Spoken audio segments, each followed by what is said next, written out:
now. You humiliate me like that. You mortify me like that in front of my father, my father's father. Listen to me, smack daddy, crack daddy, little baby whack daddy. Here's what's happening. You ain't never gonna find them anymore. You ain't even never gonna see them no more. I'm sending you something right now. You take a good look at this guy. Because you ain't never gonna see him no more. Hey, okay. Don't hang up. Can we... Oh, shit. When you walk through the garden, gotta watch your back. Well, I beg your pardon. Walk the straight and narrow track.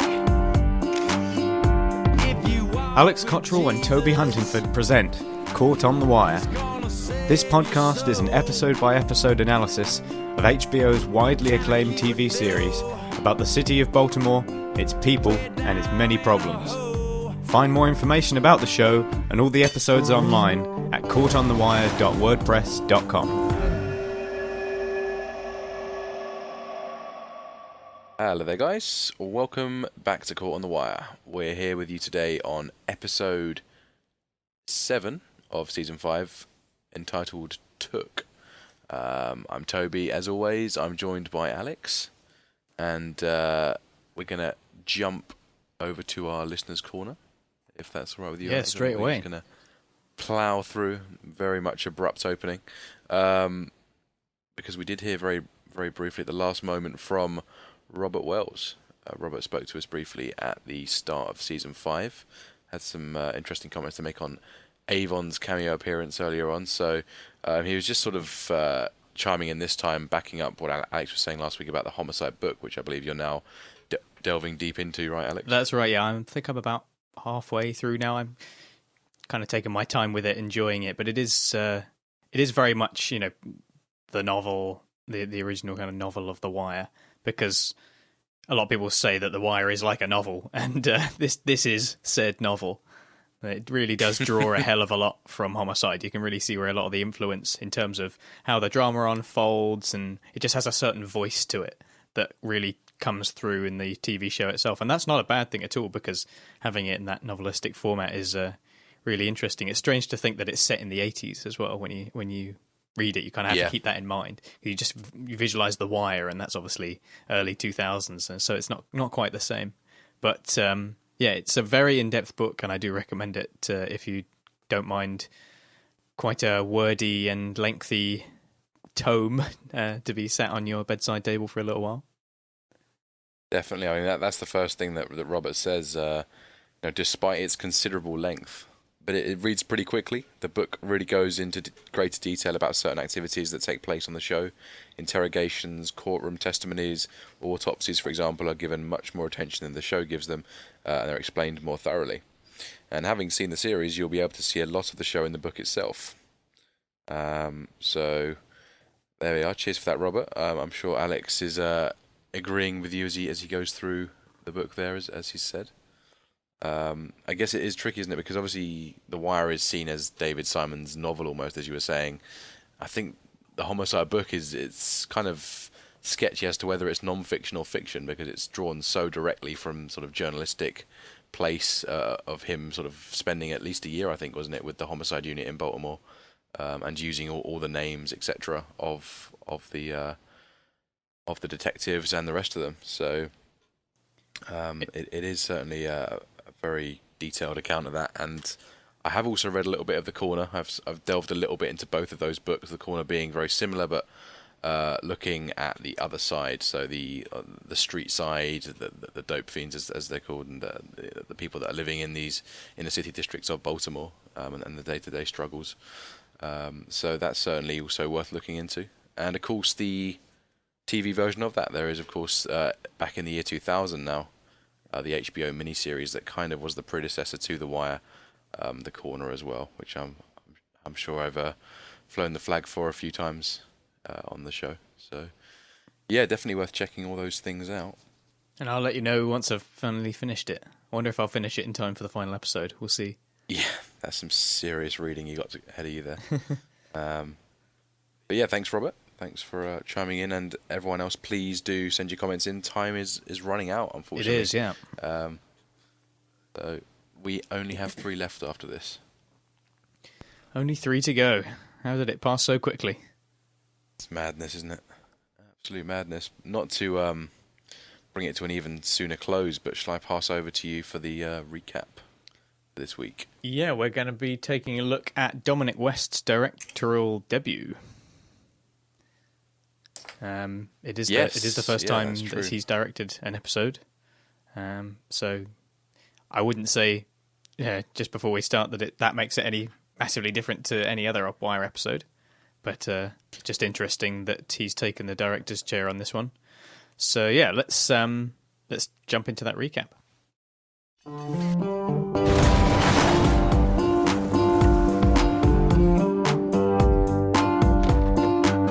He's got the fire and the fury. And we're starting with a big serial killer strand, because there's an awful lot dealing with that in this episode. Let's jump straight in with a rather large section and begin as the episode does, with Freamon and McNulty huddling in the utility closet of the homicide unit. Freamon has rigged a phone wire to mask as Marlo's cell number and orders McNulty to stick to the script as he dials a number. When Scott Templeton answers his cell phone at the Baltimore Sun, McNulty reads from a scripted serial killer rant accusing Templeton of making things up about him in his newspaper reports. A panicked Templeton rushes to alert the other reporters and editors to what's going on, and to get McNulty on the phone. Ignoring his cell phone, McNulty starts to enjoy his performance, and playing up a heavy Baltimore accent, he begins to ad-lib. Meanwhile, in the wiretap listening room, Vernon Holly springs into action to trace the first call he's ever picked up on the serial killer tap. And meanwhile, at the harbour, Sidner waits with a cell phone in one hand and police radio in the other. McNulty's serial killer warns Templeton that they won't even be able to find his victims anymore, as Freamon sends 2 photos of McNulty's homeless foil, Mr. Bobbles, over to the rerouted phone line. When Sidner hears over the police radio that the call has been traced to the inner harbour, he switches off the phone, wraps it in foil and pockets it. And as the police swarm into the area, he shows his badge and pretends to help search for the serial killer's phone. Back at the Baltimore Sun, managing editor Thomas Klebanow and executive editor James Whiting gather around Templeton as he relays what the killer said. Just as they ask if the guy threatened him, Templeton receives an alert on his cell phone, and it is the photo of a new apparent victim, which is the homeless man that McNulty dumped in Richmond. So that sort of opening move of the episode where, the deception grows even further, and it just suddenly we jump into McNulty doing this rather crazy accent. I don't know if it's meant to be an allusion to his accent in the show in general. Yeah, I mean, he's obviously a bit more of a generic American accent, I guess, normally, and he's certainly had quite a few accents to tackle with at his time in The Wire, and he seems to do a pretty good job here, and I guess the voice modulator certainly helps him out at sounding a little bit more authentic.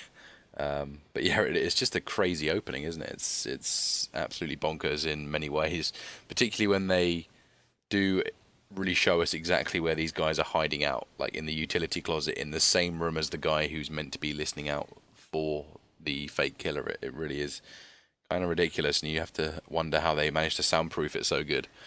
I do like the shot of the utility room door just before it moves across to Holly in the listening room. It's kind of emphasising that, it's going on right next door. I'm surprised he doesn't hear him at all, but then again, that's just like another one of those stretches. Yeah, I guess they're very lucky that a lot of these detectives are not particularly motivated. So they put Barlow in charge of it at one point.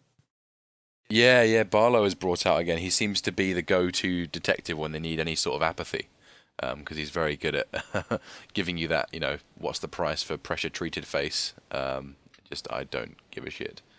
And we've seen that Holly can be perhaps a little bit of a pushover when it comes to people giving him instructions on what to do. He just kind of sits there and kind of gets on with it as and when he needs to. Like when when Bunk is taking on the details of their case against Omar with Holly has with Crutchfield, and Holly just kind of goes along with it. So perhaps here is another good example where he's just going to sit down and go along with it and not really pay attention unless he really has to, which I guess is what he's been doing, why he's not been hearing it.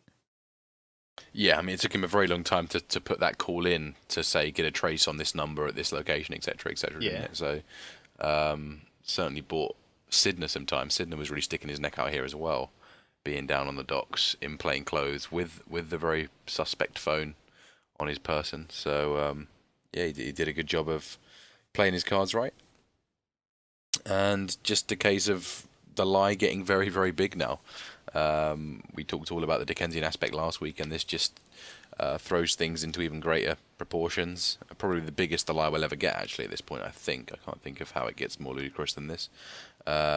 Finally, the department is sort of believing in it enough to start giving out major overtime.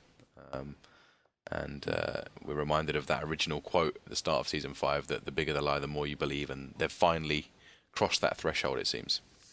What we can see here, too, is that whilst McNulty and Freeman's deception is holding pretty strong at the moment, Scott's is starting to weaken a little bit when he just about remembers to say that he puts the phone down. He's like, that was him again. He kind of remembers that he was supposed to have taken another call. It was kind of amusing. So, and as we see through the episode, he does start to lose a little bit of a grip on the tales that he's told. Yeah, it is. I think there's the bit where McNulty goes back again, and he does not give Scott an easy time, does he? He sort of asks him the questions that would really test his skills to combine his actual trauma at what happened to him and combine it with his lie in a convincing way. And he certainly does struggle with that a lot this episode. I think McNulty even refers to directly the journalistic potential for him here, aside from all of the actual horror of it. And it certainly piques Haynes' interest when he says that. We also see quite a heavy-handed police response down on the harbour where Sidner is, that you mentioned before. They're kind of just grabbing anyone who happens to be about. Looks like there's a lot of tourists around this place. Probably getting an interesting introduction to Baltimore as they've come to visit, and the police are grabbing onto them. It seems a little bit over the top, as far as I can see, but yeah, they're doing everything they can. We can see all the resources being pulled into getting this serial killer now. There's boats, there's a helicopter, lots of police turning up. So all of a sudden, there's a lot of attention on this, and as the episode progresses, I think McNulty is starting to regret the amount of attention that it's getting. He didn't perhaps want it to get that much. Yeah, I guess Sidner did need to instruct the cops to search everyone, to give them, sort of distract them from the potential that he is involved in this, as he is, and it certainly does a good job. They seem to get quite down and dirty with all the tourists around on the inner harbour. Apparently the most efficient way to take names is to thrust people against car bonnets, but what do I know? This thirst for a little bit of a rough and tumble. Yeah. We've certainly seen that there's no shortage of maybe a bit of bloodlust in the police ranks, so that's certainly not letting up, even down on the slightly sparklier, cleaner harbour. Yeah. And with tourists as well. Yeah, we see this part of Baltimore, which is the picture postcard part of Baltimore, so rarely on the show. So again, it's quite monumental that we're actually seeing this area, really. I guess the closest we came is when we saw the steakhouse in Season 4, which I imagine is in this sort of part of town as well, right on the inner harbour. Is there anything else about that large bit there? Yeah, just kind of, I do really like Scott's kind of panicked response to it all. It kind of shows how unprepared he was for either. I mean, McNulty certainly wasn't quite ready for it to receive the amount of intention that he did, but he does very well to maintain the illusion, and he does very well to deal with people now coming to him with, for example, all these extra resources that they want from him that we'll look at later, whereas Scott is not dealing with it quite so well. He's not quite able to save face here and seems to pretty much almost shit himself when he gets that phone call. Yeah, he hasn't planned this out at all. And can you really blame him? Because when he planned out his own, fake serial killer, he certainly didn't imagine McNulty would be getting involved with it as well. So, it's a very strange situation, and I think McNulty stretches it a little bit when he needs to find a way to slip back into the homicide environment out of the closet, and he appears in front of Landsman's office, doesn't he? As everyone's discussing it, kind of looking a little bit shifty. He's been hanging around doing nothing, not quite aware of what exactly has been discovered. What's going on, guys? Isn't it? That did make me chuckle a little bit. He was trying his best to sort of look like he'd bumped into this thing, but yeah, he was just around the corner the whole time. Yeah. And funnily enough, Landsman is still not convinced that the thing is real. You can certainly see that on his face. He's playing the case out that's meant to be played here, following what's happening on the phone. But you can kind of see that there is this part of him that believes it's all going on in McNulty's head almost. He's sort of almost denying how ludicrous this is. Doesn't seem too bothered by it. I mean, later on he expresses that he's just happy to be doing police work, so... Yeah. Alright. Shall we move on to the next bit? Okay, next section, slightly shorter one this time. In the homicide unit, Sergeant Landsman and detectives Greggs, Norris, Holly and a few others review the wire recording whilst McNulty meets with Templeton and the editors at The Sun. McNulty's very glad to put Templeton in the hot seat, and he asks if it sounded like the same guy. Templeton falters, but then assures him that it did, and he just didn't remember the guy having such a heavy Baltimore accent the first time. Kleber now asks about whether it would hurt to publish the photos sent to this phone, but McNulty says it would help to have people looking for the man who may already be dead. He warns them not to indicate where the call came from, and on his way out, McNulty urges Templeton not to worry and that the killer is just using him. When Templeton says that he resents it, McNulty eyes him and suggests he shouldn't since it's working out well for both of them. And Haynes picks up on McNulty's innuendo and regards Templeton with some suspicion. So you have that first bit where they're looking at the recordings, and that's the bit that you mentioned where McNulty kind of turns up and tries to look all innocent and, like you say, what's going on, guys? That's it, yeah. Yeah, so that's the first bit there, and then he very quickly has to do his bit and keep appearances up and head down to the Baltimore Sun and try and tap their phones again, I imagine. Yeah. But I've already mentioned it slightly, but he does really sort of grill Templeton here, knowing exactly what's going on in his head. And Templeton obviously not quite sure that he's worked McNulty out at all. He's certainly not happy with Templeton, and he's pushing his buttons quite hard. It's quite harsh asking him to compare the two voices, because for a second Templeton actually forgets that the first one was fabricated because the second one was so real, and he does take a little while to have that catch up in his brain, and it sort of exposes him a little bit. But I guess the reality of that actually occurring for the second time does substantiate it a bit. Gus is certainly shaking his head. He's giving Scott some worrying looks. But yeah, it's overall a pretty I guess strong affair. McNulty does stretch it as well, to be honest. He's very, very quick again to defend anything that can be fact checked. Anything where they could possibly print it and have it verified or cross referenced by someone else. He did that in the previous meeting as well. I guess his job as a policeman would not necessarily lead to suspicion immediately, but he's very, very quick to shoot down any of those suggestions about anything that can be fact checked. It does sort of make you cringe a little bit when he mentions it. He can't help but mess with Scott, I think, even if it risks the integrity of the case a little bit. He just definitely revels in putting him in the hot seat and asking him all these difficult questions.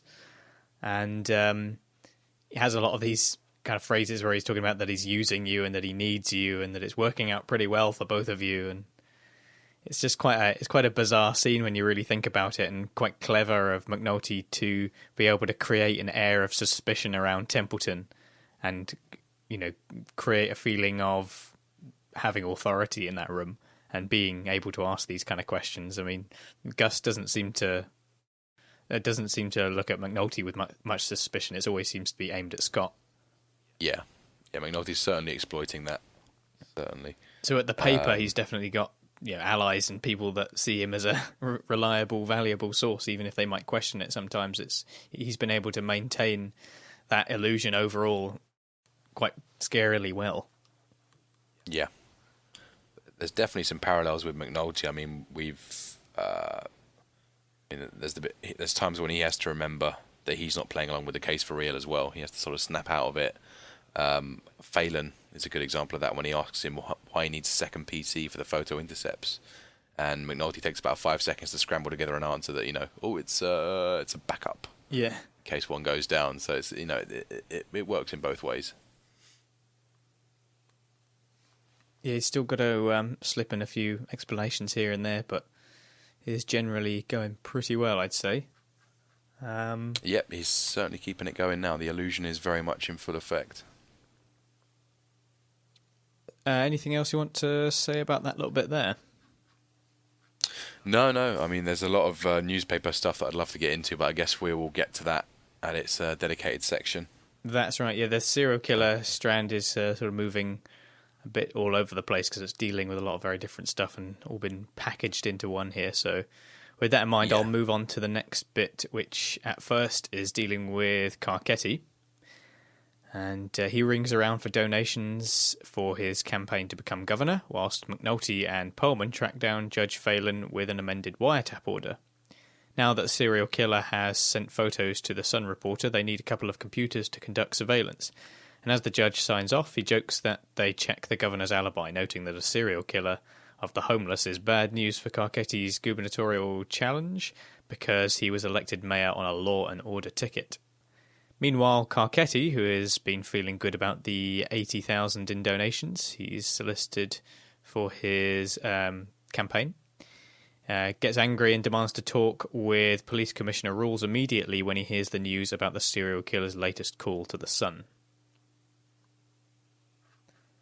So yeah, it's Carcetti and his big money focus, and it does start to feel now that the duties of the mayor just crop up in between his efforts to become governor, and all of his actions seem to come about largely because it will affect his campaign chances if he doesn't. You don't really see as much of Carcetti the mayor. He turns up to make a few impassioned speeches every now and again, but the dealings of the city that he was so involved with right at the start, even when you think back to when he was like tricking all of those departments into getting loads of work done all of a sudden, it's none of that anymore. It's just dealing with how can I become governor? How can I get enough money to become governor? What do I need to do to make the other current governor look bad? It's just a lot of that going on at the moment. Yeah, he certainly takes very small breaks, as you say, to do these mayoral things, although the mayoral things that he does do this episode are quite substantial. He approves unlimited overtime for all the police department by the sounds of it, which is very groundbreaking, and I like the way that, is it Daniels who puts it, he needs a police department more than he needs a school system now finally. So that certainly does change it, but you're right, for the most part he's kind of back in season, I mean, you're reminded of season 4 mode. They're certainly doing a callback as he's dialing for dollars, although this time it's for the governor rather than for the mayor campaign. He's certainly focused on that, and he's doing the whole dialing for dollars thing with much more confidence, far less boredom, much more influence as well. He's getting much bigger figures, but it's no longer about give me some money, help me to change the city. It's more about appealing to people by suggesting how satisfying it would be if I could topple the current governor. Wouldn't you be loving that? Wouldn't you give me some cash towards that? It's all become very partisan all of a sudden. Absolutely, yeah. I think it was the FBI. There was that FBI problem, wasn't there, at the start of the season, which has kind of got him very angry at the the whole Republican-Democrat debate going on, which has, I guess, fueled that. And he managed to get 92,000 in one phone call by the sounds of it, and he was very pleased with that, of course, when he suddenly had to make his awkward phone call to Rules about this phone call. So, but yeah, I think it was quite nice to see the whole dialing for dollars thing redone one season later, under a very different guise, and he's no longer hating it. He's sort of relishing it now. Definitely, he's very much in his element and knows what he's doing, and it is a nice callback to when he was sat in that tiny little office with the phone and I think spent about an hour or so procrastinating. I hate it. I hate it more than anything. I fucking hate it. Not anymore. In fact, he seems to love it. Yeah. He's getting a real trip off it this time. $92,000. Yeah, so it's it's very, very different. Yeah, so calling up Rules, and I guess Rules is perhaps very much pleased that the money comes through, although again, as Burrell was telling him, mayors think they know police work. He's going in there and probably giving him a massive earful about the lack of effective operations so far. Yeah. We also have So, yeah. Rhonda and Jimmy meeting with Judge Phelan whilst they're having lunch or something like that, and they get him to have that amended wiretap for those computers that you mentioned before, where McNulty manages to bring up a good enough excuse to warrant having the two computers. Yeah, I mean, it's a pretty legit excuse in the end. It does seem like a pretty obvious go-to excuse, but... So now they've got what they need to catch some photos. Yeah, it's worked well. Again, another step that's gone in the right direction. I don't know why, but it does feel a little strange to have these pretty important court and legal documents being dealt with and signed in some random diner. I don't know why that feels a bit odd, but it seems like the implications of that kind of paperwork is something you'd expect to be done at the very least in some kind of office, but not sort of casually in the public area at some cafe where someone might spill some mustard on it or something. Yeah, don't they have to like swear a solemn oath or something as well? I don't really know, but yeah, perhaps they just felt they had one too many scenes in Phelan's stuffy office and just wanted to change the scenery a little bit. That or that really is what they do. I mean, I obviously don't work in the legal world, so perhaps that's how it goes. Yeah. Okay, so let's go on to the fourth section, the serial killer strand. We have Detective Bunk Moreland reviewing the file on Michael Lee that he ordered from the State Archives, and Landsman orders Bunk to join him upstairs at a meeting called by the Deputy Commissioner for Operations, which is obviously now Cedric Daniels, about the serial killer case. Bunk, who is furious that McNulty's bogus killer is monopolizing so many resources, refuses to go. At the meeting, Daniels doles out the assignments to the detectives and strategizing how to attack the investigation now that the mayor has lifted all bans on OT for the case. Meanwhile, over at the Sun, Haynes divvies up reporting tasks on the story. Later, Carcetti holds a press conference about the homeless slayings, promising that he will bring the killer to justice. So a few small bits bound up into one there. We have nice intercuts, obviously, between Daniels and Haynes' meetings as they give out all of these tasks to the members, and lots of parallels going on there about having to pass out the new resources that they've supposedly got and the new focus that they've got. And we even have the remark to a colleague at the end where I think Templeton says to Alma that this case has got legs, and Greg says to McNulty, police work, what do you know? So it's kind of just giving their form and reason and the effect on the respective institutions a nice parallel between the two scenes being cut together. Yeah, definitely. It's been a long time since we've seen such a direct sort of parallel drawn. There was a similar one, of course, early in season 4, wasn't there, with the teacher training and the police training. That's right, yeah. About locating soft terrorism targets and all that, and it certainly had that air to it. In fact, it was even more tightly parallelized, if that's a word. Every single sentence from Daniel seemed to mirror the one that Gus was giving, and then, of course, as you say, McNulty and Templeton were drawn as the two central chess pieces, I guess. It was rather on the nose as a parallel in The Wire goes. Yeah, definitely. But yeah, Gus clearly doing a very good job of keeping the editing desk together. And I think does he give Fletcher the final delegation about writing something true about the homeless. And I like the fact that he says to Fletcher, it doesn't matter if there's not actually a story. If you spend a few days there and nothing rears its head, I'm more interested in truth, and that's what I want you to find. So that's certainly very much a Gus sentiment there that's being reflected. But I quite like the way that was put. That was a nice sort of indication of how Gus works.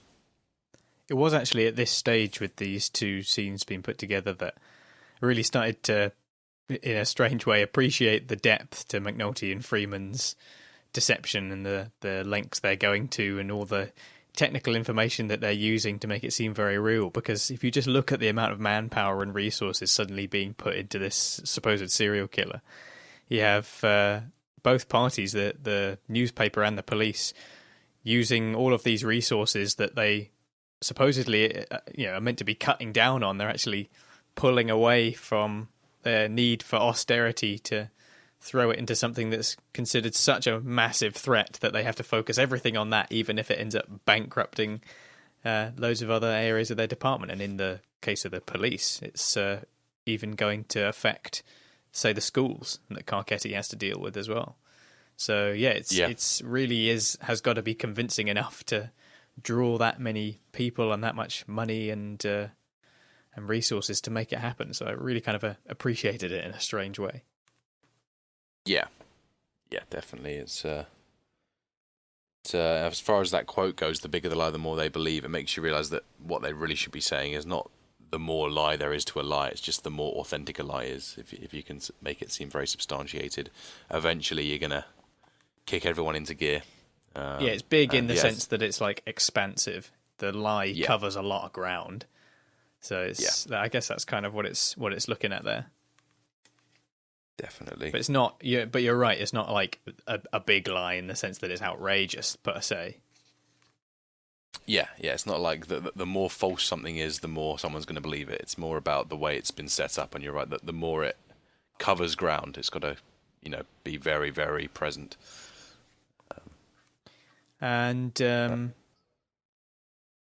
also have McNulty continuing to piss off the Bunk, even if it's kind of indirectly, as Bunk has to get called up to that meeting, which he refuses to go to and does stand his ground with Landsman on this one. And I'm surprised that no one's really questioned him why he seems to be so publicly irate about it all the time. So surprised no one's questioned it more, why he has that attitude towards the serial killer. I mean, it seems on the top of it that, it's just about, he's having to deal with being the only primary on all these open murders that he's got, which I guess is difficult, but I don't know, it seems like it's quite obviously becoming personal now. Maybe I'm only saying that because of the additional knowledge that one has of being a viewer and seeing all of their interactions. Yeah, no, I mean, I do have to love the fact that Bunk is in on this the whole time. It makes him such an interesting character. It adds a really nice perspective to the whole series, and it just makes Bunk far more interesting for the final season. It's a side of him that we haven't seen much of at all. And in this scene, he's sort of the end of his tether. It's really showing as well how McNulty's serial killer plan is working on so many levels, and it really is exposing the system for its flaws. And Bunk is the one who can appreciate that, being an insider. And if McNulty wants to prove this, then he's certainly proven it to Bunk. And ironically, it's making Bunk do a bit of a McNulty. It's making him become slightly violently insubordinate to Landsman. He's certainly had it with the whole thing at this point. Okay, are we ready to move on to the next section? Yeah. Still got a bit to cover on the serial killer.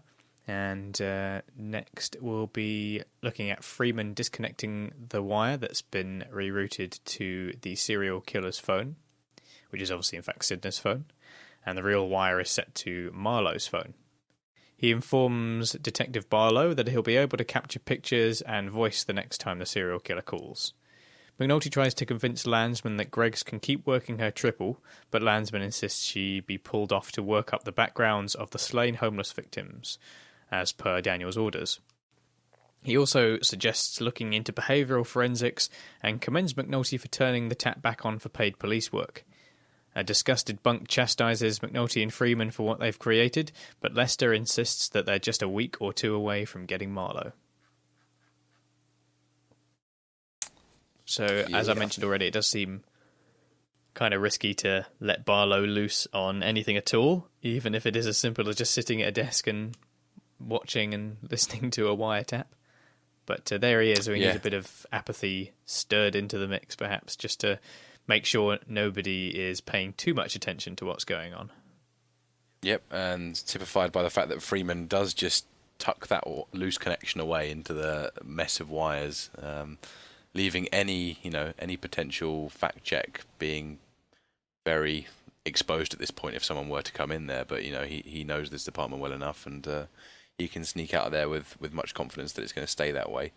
And I guess that leads us on to the next step, and Landsman is suddenly very excited. He still doesn't believe the whole thing is real necessarily, I don't think, but he appreciates the money and the morale that his subordinates are going to be experiencing now.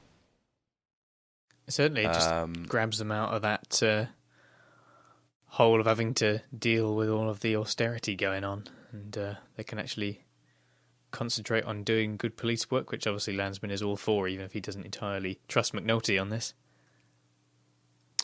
Yeah, definitely. And I mean, that leads McNulty on to his next challenge, which is to, now that he's got all the resources, he needs to find ways to minimise the wastage of those resources. So you've got to divert them to the Marlo investigation, but without being detected. So it's quite a tough balancing act. Thankfully, the police department can benefit from this. In all the other institutions, their efforts are completely wasted, unbeknownst to them, unfortunately. They're not going to be diverted for good. It's interesting to see how that gets going. I'm sure we'll get onto that in the next section. And then I guess there's a bit with Greg's as well, isn't there? As she is assigned to do the family canvassing. Yeah. And there's an interesting dilemma that we see on McNulty's, or certainly written all over McNulty's face, as he works out whether he should spill the beans to Kima, and that way she won't be wasting all this time going through with that. And it's quite an ordeal she has to suffer for no apparent ends at all, this episode. Yeah, she does end up having to deal with hearing about a lot of nastiness and despair in other people's lives, and obviously we can go into more detail about the impact that has a bit later on. But yeah, it's McNulty wrangling with whether or not he should let another person in on his big scheme. It's also worth mentioning that Freamon has said before that Marlo was only sort of a week or two away from getting captured if they just had the resources they need, and they've had the resources that they need several times now, and it's ended up not being enough, and we're only several weeks away now. So don't know if Freamon forgets, but I think he's said that he's only a couple of weeks away from getting him a few times now. Yeah, that's definitely. I love how Landsman he spends the whole episode sort of desperate to lay more resources on him. He's like, "You're not doing enough here, Jimmy. Just let me give you stuff. Let me give you stuff." And it's such a crazy change from his endless drawer of filed away requests that he's been, keeping past however many episodes. It's a lovely, fantastic change. And then, of course, he suggests that the psychological profiling is required, which must sound ludicrous to McNulty. I do like Bunk's sort of jeering laugh off screen. Yeah, definitely. Yeah, because I think we actually get to hear the fruits of that psychological profile next week, isn't it? And it's funny both because it completely undermines psychological analysis, because they're analysing nothing. Nothing. There's no killer that actually exists, despite the actual meticulousness of the profile they've developed. And then, of course, the fact that it mirrors McNulty's personality perfectly is sort of the second level of its greatness. But I'm jumping ahead a little bit there. But it's great to see Bunk sort of jeering at the side. I love his line, "Ain't you the little king of diamonds?" He's sort of a little bit jealous of all that McNulty's actually achieved, whilst never forgetting that he's meant to be very angry with all of it, and it's a complete lack of loyalty for the department and the rest of it. So he's already becoming a little bit conflicted with all of this hullabaloo that's going around with the case. It's actually a bit later that he refers to him the King of Diamonds, because it's after we have is it Norris coming to McNulty and asking him if he could help him out in the same way that he helps that rookie detective. Oh yeah, that's right. That's when he starts giving out the actual resources. Yeah, sorry, my notes are probably a little bit jumbled this week. Okay. I'll probably call it a day on that one then. So if we have a look at the next one now, we have we're going to the parking lot outside. McNulty runs into the frustrated rookie detective Christensen, who complains he's close to solving a murder case if he could only get more help. McNulty offers to reassign a couple of detectives and cars from a serial murder case for the detective and write up the hours under his. Greggs walks through the circus of reporters gathered outside the small home of the parents of one of the homeless victims, and inside the parents admit that they'd given up on their son and knew that he would probably die on the street, but they're still devastated and guilt-ridden by the reports of how he died at the hands of a serial killer. At home that night, Daniels and Pullman watch the news in disbelief over the media frenzy. Pullman is preparing to be Bond's second for the Davis case, which starts the next day. So a few more short scenes put into a section there. We have that first bit with McNulty outside, and at this stage, it's actually at this point he's still kind of enjoying being the person who has all the resources and power. Obviously, he goes on to regret it a little bit more later on, but at this point, he's still enjoying it and doing his whole go with guard routine, and considers himself to be, almost in charge at this stage because he's got the one with all the resources for people to do the work that they need to do. So he's definitely enjoying that. It's as much as an ego trip as it is genuinely helpful, though, because this is what he needs to do. Yeah. And yeah, I mean, it's we see just a very, very difficult balancing act. The potential stress levels here for Jimmy are monstrous, and I don't think the show does even the slightest bit of really explaining how difficult this must be to do. Accepting and rejecting some resources, not raising suspicion without, don't play your hand to anyone else about what the actual resources should be for. He's lucky that no one's done any extra digging at all. So I think, again, the show is going with what makes the story play out in an interesting way rather than what might be the most plausible at this point. Everything falls into place very neatly for Jimmy this episode. He is able to play his cards just right and, at least face some sort of challenge. He has got to balance this to some extent, but he does have a very easy ride by the looks of it. And I imagine the actual stress levels of being able to do this whilst maintaining the secret are much, much more difficult.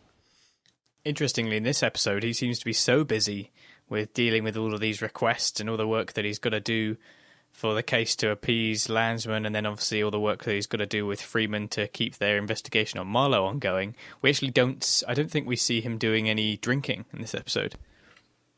Yeah, because the alcoholic side of Jimmy has been really kind of emphasized, and him getting very drunk and wallowing in it. But now, I think perhaps one of the reasons that he hates it so much, although he doesn't express it, one of the reasons has got to be that he's now so busy dealing with it that he doesn't have any time to do any drinking or womanizing, which I'm sure he would like to be doing at this stage, given the amount of self-indulgence going on. So yeah, it's interesting that doesn't crop up at all for Jimmy here. Yeah, it's very true. Just getting drunk on surplus resources, I guess. Yeah. Well, he's found a few people to dole them out to here, and obviously this includes Christensen, who's going to be getting some help in his murder case.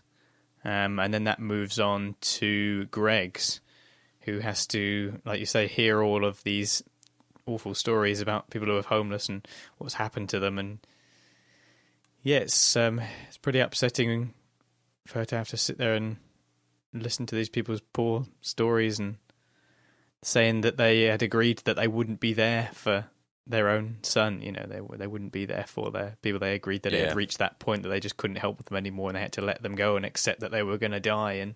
And yet somehow that has been made even worse by the fact that they've been killed by a serial killer. So yeah, as this news eventually reaches McNulty a bit later on, I think it's because of that he actually starts to feel a little bit of guilt towards the impact that it's having, not just on these institutions that are spending all these resources and putting all this time into it, but also the families of the people related. I mean, okay, the homeless people themselves, he may consider them to be not as much of a big deal to be messing around with, as evidenced in his escapade with Larry, but it's also having an impact on the families of those people who are getting a load of media attention and having to deal again not only with their torturous relationship that they may have with their relatives or friends, but also the fact that now they've been murdered by this very kind of publicly known serial killer who's supposedly doing all these horrible things like molesting them and biting them and whatnot. So it's pretty tragic for Greggs to have to deal with, stressful for her, and finally some of that guilt is heading towards McNulty. Yeah, and you can just hear Freeman's words from earlier on ringing around, really. Just, the dead guys don't care. Nobody cares. And we can see that there are some emotional ties in the world that really are getting strained here, and I think it is important that they do go through and show these aspects of it. That's what The Wire's so good at doing, just sort of offering that very broad moral spectrum. They did it very well in Amsterdam, and the same thing is being done here. And to be fair to him, McNulty does do a lot to implore Greggs to stay away from doing this stuff. Just tells her to go hard on your triple. I've got enough information about this already. I'm really on this homeless killer. And we just see this loyalty for Daniels shine through. I guess she's perhaps learned from her days in season 3 where she sided with McNulty. She sort of felt slightly more sort of a kindred spirit with him back in those days when she was having a rough time with Cheryl, and I guess now she is following Daniels' directive as per the delegation that we saw there. So she's certainly learned some lessons, and in this case, it's not doing her any favours. Unfortunately, she should have listened to McNulty, but yeah. Just going back to what you mentioned about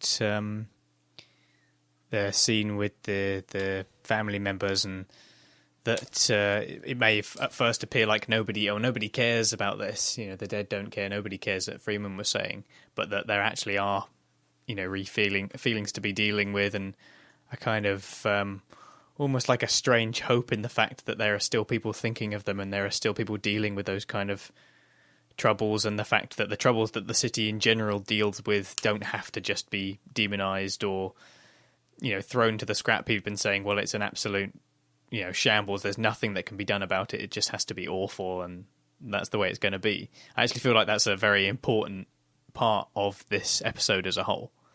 I actually think that kind of not just throwing the city into the scrap heap and saying, look, nobody cares about this, let's just do that because who gives a shit. And saying that might be what Templeton is thinking as well with his stories, where he's just doing whatever he can to sound fancy, and kind of just throwing Baltimore into the fire and saying, well, it's just an absolute tragedy. I can try and be some kind of help to these people, when in reality, in his mind, probably has a very cynical view of the city, and that's trying to defy that and saying that no, there are ways of still working through it. And I don't want to go too much into it until we get to the end, especially with Greggs at the end. But this is kind of the first sign of it, I feel, the way we have these families dealing with these emotions, and the fact that the idea that nobody cares just because they're homeless is just not true. Yeah, that's a very, very good point. And these people, as you say, just being completely ambivalent to their city without realizing, really. And yeah, it's an important point that I think one of the main things the season was trying to say is people can barely even recognize their problems anymore, let alone address them. And again, that's another element that contributes very strongly to that idea that season 5 is trying to put forward.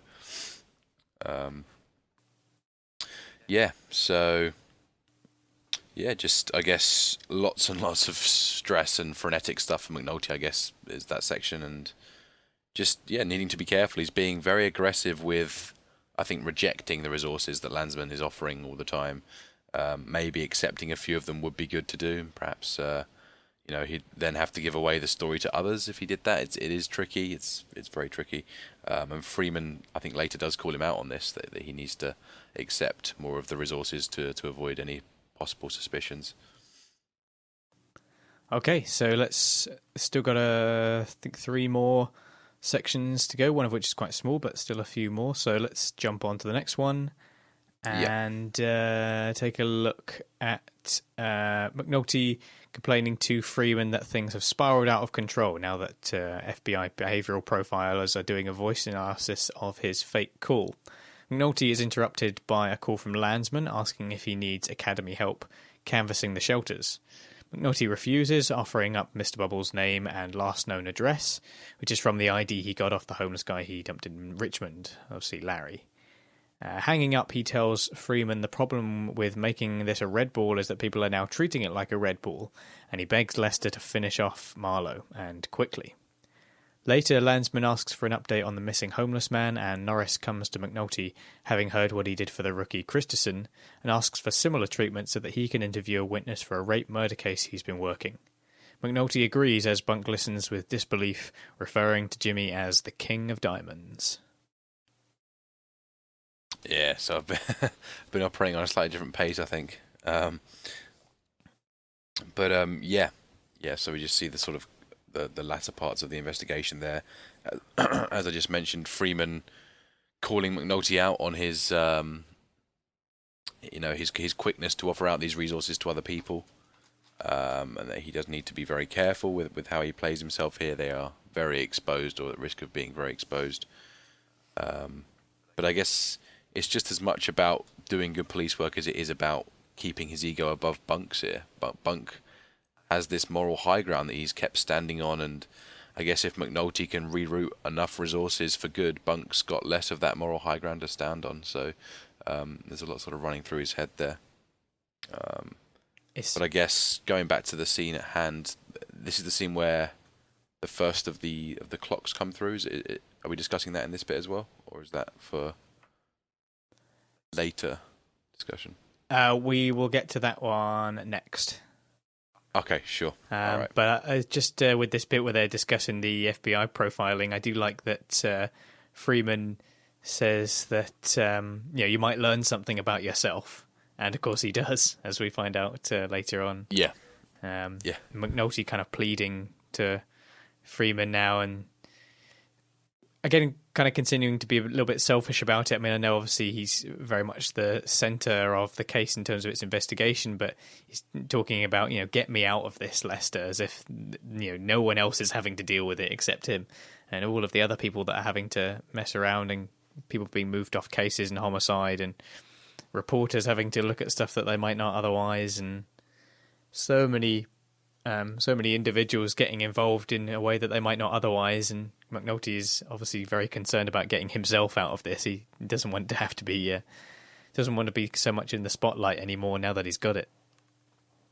Yeah, he's had to very pointedly step out of that investigative role as well. He's become the boss, de facto boss here. He's having to sort of step on the outside and check up on Freeman's progress, which is unusual for him. But I guess he's a very busy man. And he's not happy at the moment with Freeman's progress.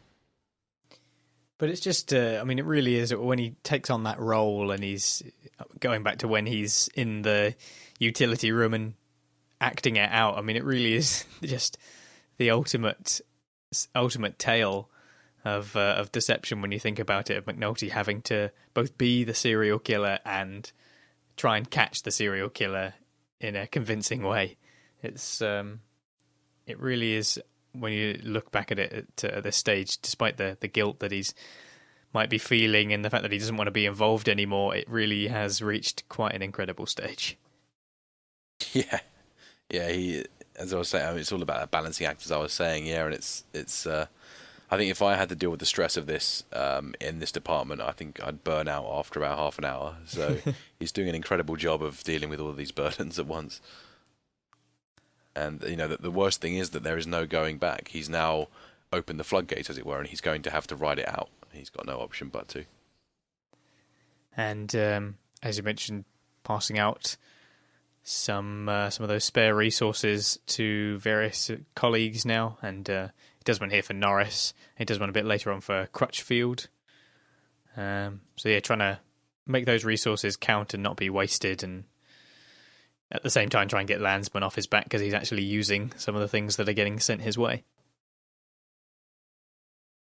Yeah, so it's just... but equally, of course, finding suitable alibis for each of those resources that are being rerouted. It's a real challenge, and he's doing a good job. And, of course, that Bunk line that you mentioned before where he refers to him as ain't you the King of Diamonds?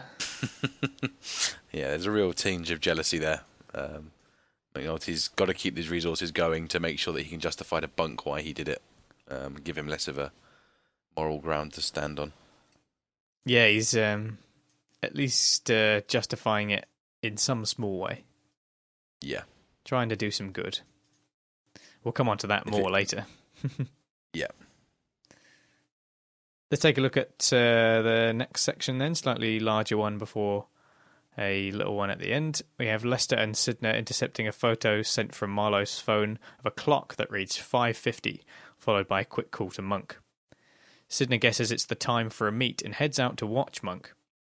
But when he hasn't moved for an hour and a half, Sidner calls Freeman, who tells him to come back.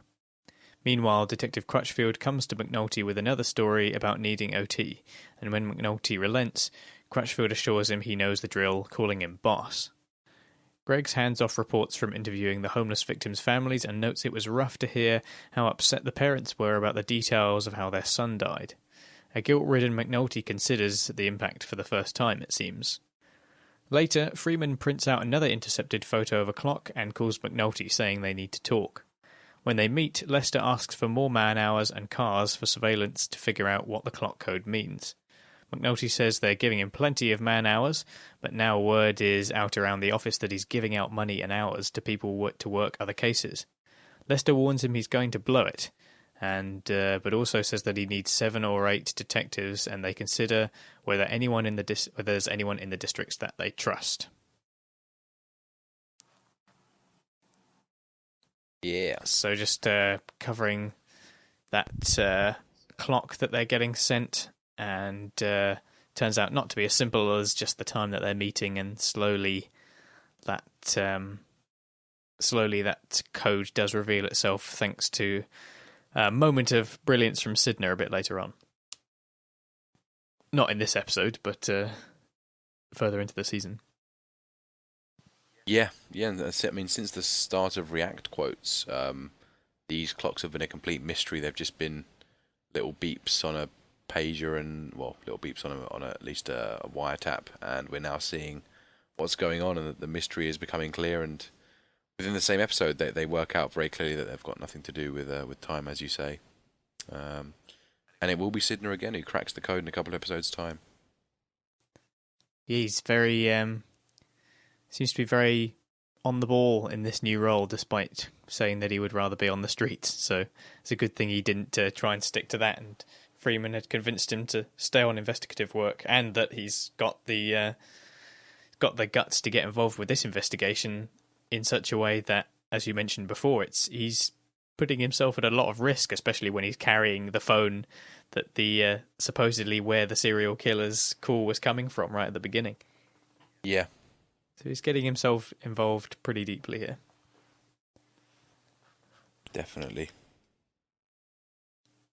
But also going out on the street as well. So I guess he's getting the best of both worlds. Well, I say on the street, he's sitting in that house for an hour and a half watching Monk do nothing in particular. But yeah, I mean, obviously it's very important stuff, because the picture he grabs, the nuance of that picture, the fact that Monk is holding it at that distance to his face, and all the rest of it makes it very clear that it's all about pictures. So he is a very important part of this, and he does thrive on the street. That's kind of what Sidner is and what he's all about. And I like the fact that he cracks the code on the street as well. When he's driving around trying to tail these guys, he then, by happenstance, manages to see the map. I think it's the grid coordinates. That's right. Yeah. In the book. So he's kind of street till he dies. Really, that's his. Worth the police department anyway. That's what he does. And this is the bit as well where Greggs comes back and has to recount her tale of all she's had to hear, saying that it ruined her week. And McNulty seems to be thinking about the impact that it's having on everyone rather than just himself. Yeah, I mean, Greggs is very worn down by it's like a whole week of emotional toil, she seems to suggest. And dodging the press, I would have thought as well. Yeah, absolutely. And it's even harder for us to watch in some ways, because we know how it's completely futile. And I like how she's beginning to ask the right questions. How did the bite marks get in the paper in the first place? That's the closest we've gotten to someone actually doing a fact check on what McNulty's been saying here. Doesn't take it any further, unfortunately, but we can really see how she's gone from this rookie to someone who really is thinking about things in a very detective-esque fashion, and asking the right questions. And yeah, just McNulty feeling very compelled to let her know for her own worth and for the protection of his case. He would need to balance those two considerations very closely, and it's not long, I think, before he does decide to tell Greggs. Yeah, and watching the episode again, it does feel like a bit of a nod towards what happens with Kima giving the game away eventually, that she also seems smart enough to think about how this information is coming across and getting to the papers and the like. So it does feel like a bit of a nod that she also breaks it open and reveals the truth. Yeah, that's true, actually. I mean, you have to consider that she's been on perhaps the most arduous emotional end of this whole thing. So she'd have the most reason to really, sort of throw in the towel and tell Daniels. So that's an element of it I haven't considered before. But yeah, she's certainly got a lot of good reasons to do it. Yeah. Okay, so let's have a look at the very last section here, which is very short, just a little bit with Carcetti, as he reviews the budget implications of trying to do more for the homeless. His Chief of Staff, Michael Steintorf, warns him that if the serial killer investigation goes on for a month, he'll be forced to lay off teachers, which would be a disastrous move in his candidate to become governor in an election year. So just adding on a little bit more at the end about McNulty focusing on his governor campaign and really only trying to make a big step up on what to do with the homeless because it will look good against the current governor who had cut funding for homeless schemes. So one can't help but be a little bit cynical when approaching Carcetti at the moment. Yeah, definitely. Obviously he gives another sort of symbolic speech as well, doesn't he? To increase the awareness of the whole homeless issue, but to avoid actually contributing a solution. And yeah, that chat he has with his financial advisor guy, yeah, it's looking pretty grim for him. He's got some very tricky things to balance as well. Whether he does follow through with the schools, which has been the crux of his term, really, or not. And we see him doing very much what Royce probably did at one stage when he rationalised not dealing with the school's debt. Suddenly you realise that perhaps it's better if I do something now and leave the next dude to deal with this. Yeah. And Royce would have done the same thing. I think it's very easy when Carcetti gets into power and you hear about the deficit, you suddenly think of Royce as a bit of an arsehole. Like, why did you do that, Royce? And then when you see it from this angle, how he's suddenly considering, we've stopped paying the schools, let's keep not paying the schools. You can see how it actually is a much more of an organic process and perhaps not so inherently evil. There's a lot of factors to consider. So yeah, I think that's again another callback to the previous term and an indication of how close we are to the end of a term. Yet another cycle about to begin. Okay, so anything else you want to say about the serial killer strand here? It's a pretty big one. It's pretty much half the recap, that. Yeah, I think that's the biggest strand we've ever had. So it's a new record for us. I think we've covered that pretty heavily. I think we were working at slightly different paces there. I was ahead of the game in some places and behind the game in others. But hopefully it will smoothen out for the next sections. So we've got 4 strands ahead of us that are just one section each. And there's also the Baltimore Sun strand, which will be a bit further along, which is 2. So a few more strands to go, but nothing anywhere near the size of the serial killer. Let's start off with homicide, which is all our homicide-related stuff that's not tied in with the serial killer plot. And we'll be doing this one all in one. So we have on Michael Lee's corner, Dookie reads through the wanted ads, looking for a job he can do, but Michael points out that he's too young for a legitimate job and needs to take care of Bug after school. Just as Dookie is exhibiting his skills as an exotic dancer, we have Carver and Officer Baker pulling up, and they cuff Michael and take him for a ride downtown. Bunk calls the lab again for his trace work on the vacants cases as Carver delivers Michael to the interview room, and Bunk shows Michael the homicide photos of his dead stepfather and notices that he doesn't even flinch when he identifies him.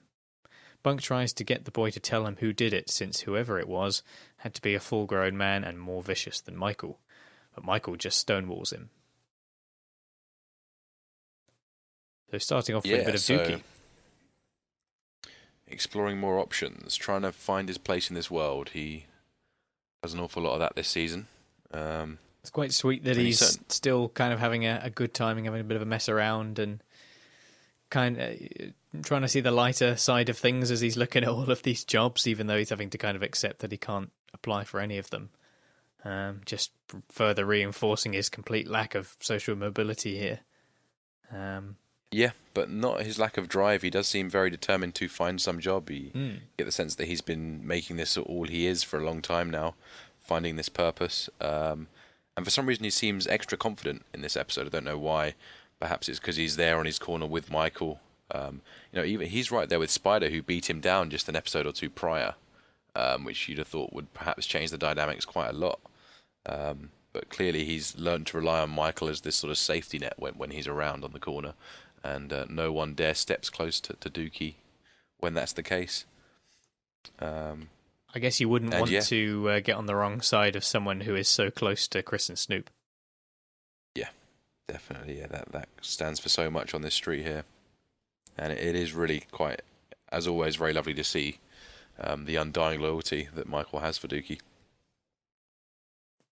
Get a bit of a systems manager. You do have all these funny jobs that he's looking at, and HVAC. Deadline-driven environment. HVAC. Exotic dancer downtown. Must be flexible in body and mind. That's it, yeah. Which leads to a really unannounced, strange moment in the show.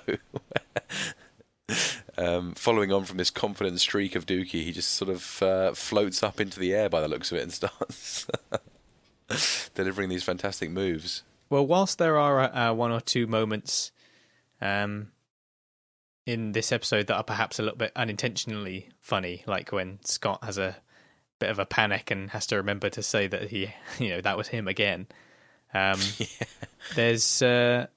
There are a few more light-hearted moments that do help to break up what is otherwise very serious. What is a very serious and heavy episode and dealing with a lot of very very dark and dangerous themes. So it is a little bit unusual, but it is also a bit of a respite and kind of helps to see that Dookie is still trying to be optimistic and, like you say, does have a certain drive even in the face of terrible adversity, and it also kind of makes it even more upsetting at just how stuck he is. Yeah. I mean, we haven't had the... there's a few more stages in there, because I know he goes and sees Poot at one point, who's representing the example of someone who has found a way out of the street. It does happen. And then, of course, the Araba is the ultimate destination for him, but at this stage it's still... there's still a bit of hope. He hasn't quite found it yet. Yeah, not quite yet. Michael is obviously pulled off the corner, taken downtown, and without a cause. Yeah, seems. I guess he kind of gets dragged along for the ride, and but is seasoned enough not to be too bothered by the interrogation room, and realizes that the information that they've got on his father's death, but doesn't give anything away. Yeah, I like how Bunk is sort of genuinely surprised when Carver turns up with him gift wrapped. Guess it gives Carver that chance to, after feeling responsible for missing out on Randy's contribution back in the day, he can kind of repay it somewhat here. Giving him a surprise gift, and as you say, Michael being incredibly steely in the interrogation, and very, very telling that he doesn't flinch in the slightest when he does see his stepdad's face, even though it must be quite shocking to see what Chris would have actually done to him, you'd imagine.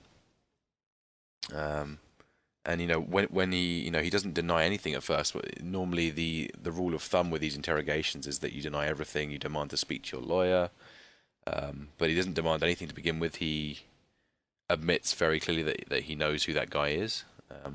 I guess he sort of wants to make he hates the guy so much that he's willing to make it clear that he knows he got. It's sort of as a way of disrespecting him, I guess. And when he does bring on the denial, it's such sort of in such a calm and biting way that it seems to knock Bunk down a bit. It's none of this lawyer stuff, no screaming and shouting. It's just, you're the murder police. It's that's for you to answer. So it's certainly it's a really cool little scene. Guess he kind of wants to feel like, seeing as he's going to be spending his time there anyway, wants to make it seem like Bunker's maybe wasted a bit of his own time in dragging him along there. It's like, well, I don't know what you're asking me for. Yeah, I know who this guy is, but just trying to hit it home. And like you say, it is quite biting, and I think maybe a bit unexpected for Bunk, who first remarks on the fact that he doesn't even flinch and just isn't really prepared for someone who's not constantly really wired or aggressive.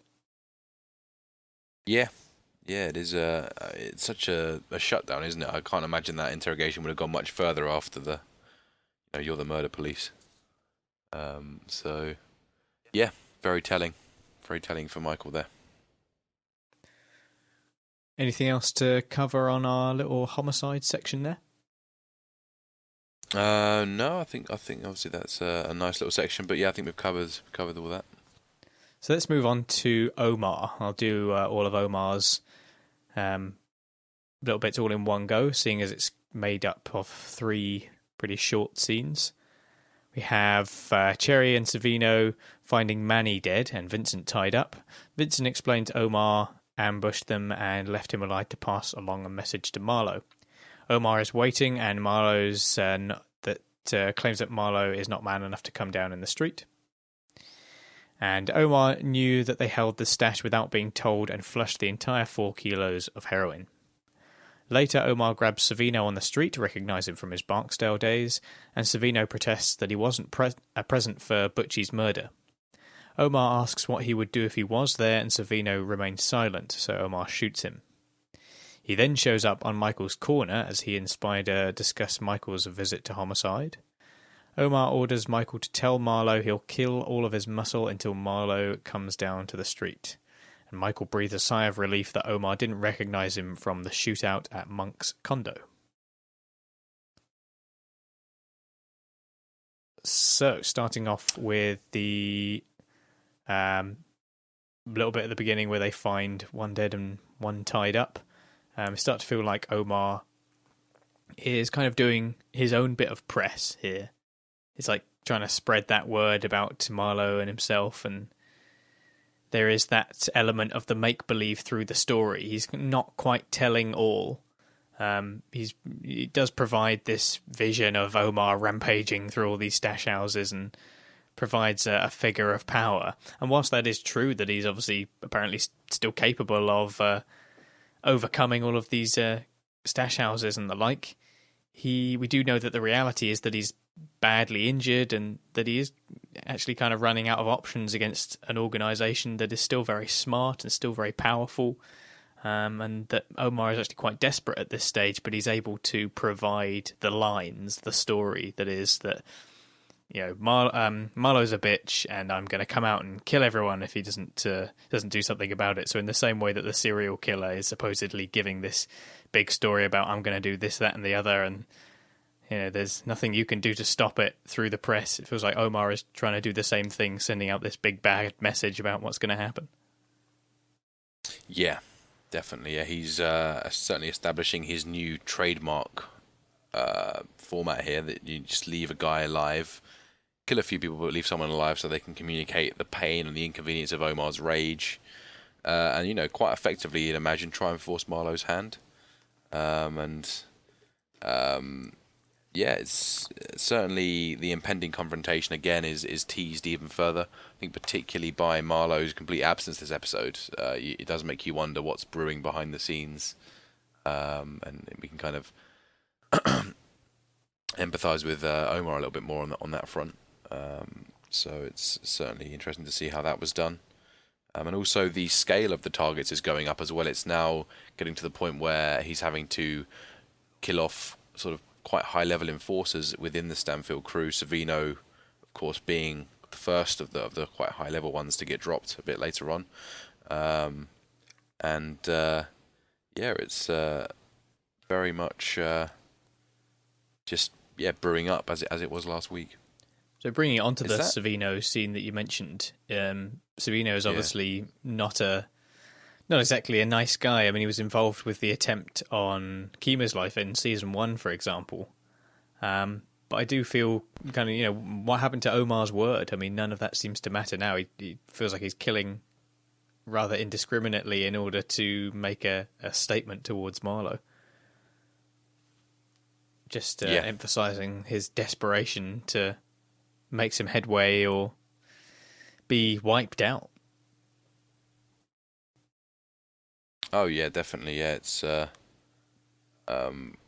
very much just all of his code has almost been disintegrated, really, hasn't it? He's become this very desperate, kind of dying man. I mean, he really is very immobile here, and I guess the legend of Omar lives on because no one is willing to follow up his very loud announcements of killing all these various Stanfields around town. Unless he does have very good evasion skills, I guess perhaps he goes and hides back in his janitor's cupboard. It is just classic Omar. It doesn't quite feel real, but things are mounting up. And I guess the final bit is when he goes to Michael's crew, and then of course intimidates Michael into being the one who's left alive, so to speak, the one who can then communicate Savino's loss with Chris and Snoop and Marlo, and try and force Marlo's hand yet again. And of course, it's interesting how they try and really play up Michael's discomfort here, particularly after he didn't flinch at that photograph of his stepdad. I guess the fear of those male authority figures is getting to him here too, perhaps alluding back to that aspect of his character in season 4. Calling him Sweet Pea and the like, I think, wasn't it, from Omar there? Yeah. So, and of course, Kennard, you'd expect Kennard to sort of jump on any weakness displayed, but I guess Michael has deserved that much respect that he can sort of be looked past for that. I like the fact that Kennard calls Omar sort of gimpy as I think it's motherfucker. It's almost like the Omar spell doesn't work on this guy. He seems less than impressed. His look kind of says it all. I mean, the first time you watch this episode, that kind of lingering shot on Kennard as he watches Omar walk away kind of doesn't really mean anything other than, he's looking at him a bit mean. But on the rewatch, you can't help but see Kennard watching Omar leave and grit your teeth a little bit. You're like, yep, that's where the ending comes. Like, it doesn't get some kind of larger than life ending as you might expect. Doesn't go out in a blaze of glory. It's this little shit right here that just shoots him in some convenience store, purely out of the fact that he doesn't buy into the Omar legend, and that's that. That's kind of Kennard's maneuver, is just hate everything and pick on any weakness that you can. Yeah. Oh, definitely, yeah. So, yeah, I do like that aspect of Kennard. It does certainly add a unique aspect to him. And he's the only one who has the balls to see if Omar is as mortal as the rest of us, and he discovers that he is. Yeah, I guess he never really bought into those tales. Also, going back to the start of the Omar strand, I know Donnie Andrews died a couple of episodes ago, but I swear that has to be Donnie Andrews who goes back into the house with Savino. I'm convinced it was. He does look kind of similar, but it's not him. It's not him, okay. Yeah, maybe it's just a grainy image on my part, but no, I was like, very strange plot continuity here. But perhaps it wasn't, yeah. Well, why would he go with Savino? Yeah, he suddenly switches sides and comes back to life. So yeah, but that's all of the Omar bits there. I don't know if there's anything else you want to mention about Omar here. No, are we going on to the newspaper, are we? It will be the Baltimore Sun next, yeah. Yeah, okay. Okay, so 2 sections for this one. First one, Haynes reviews the work of Fletcher, Gutierrez and Templeton on the serial killer stories for the first edition that day. And later Haynes argues with Klebanow and Whiting about Templeton's purple prose. Whiting defends Scott, saying that he's writing more as an essayist. And Haynes takes issue with the fact that Scott is making it sound like he spent more time amongst the homeless than he really has. Kleber now says he will edit the piece himself, and Haynes reluctantly agrees. Later, while serving patrons at the soup kitchen, Bubbles spots Sun reporter Mike Fletcher looking for a story about what it's like to be homeless. He brings him to Hooverville to show him around, refuses Fletcher's $20 bills, and urges him to write it like he feels. So, yeah. I like that there's a little nod there of Scott doing some self-editing on the fly as his 5 minutes to being finished very quickly becomes 3 minutes to be finished. I thought that was just kind of a nod of the fact that he'll change anything if it makes him look better. Yeah, it's even if it's something as small as how long he's going to be before he's finished, sort of thing. Definitely, yeah. It's strange that Gus has gotten his mouthpiece back out so quickly. How last week his story was apparently so perfectly dry, but this one is too purple, as he puts it. So he's quite clearly quite a versatile writer. I don't quite know how that transition was made so quickly, but perhaps getting a bit carried away in all the attention. Yeah, I suppose so. Or is it only? Yeah, I mean, yeah, fair enough. Because I guess the one that was dry was the one about Terry, the war vet, wasn't it? And then this one is about. Is this the to walk among them? That's the. Well, this one definitely involves This one involves the veteran as well, I'm sure. Right. Okay. Because if you read the, I mean, we'll come on to it in a bit, but when in the To Walk Among Them article, which you do briefly see, I did actually pause it and had a read of it, and it definitely involves the veteran. Right. Okay. It's weird because how did it suddenly become not dry anymore? I thought Gus was singing its praises last week. But yeah. Perhaps it was edited quite heavily by Kleber now or something, and obviously that title To Walk Among Them is a little bit yeah, purple is the word, I guess. Well, I guess it's more like how he uses the deception, and in the case of the veteran, he was able to kind of spin it to make it sound like it was just the guy telling the story, and this was things that he was saying.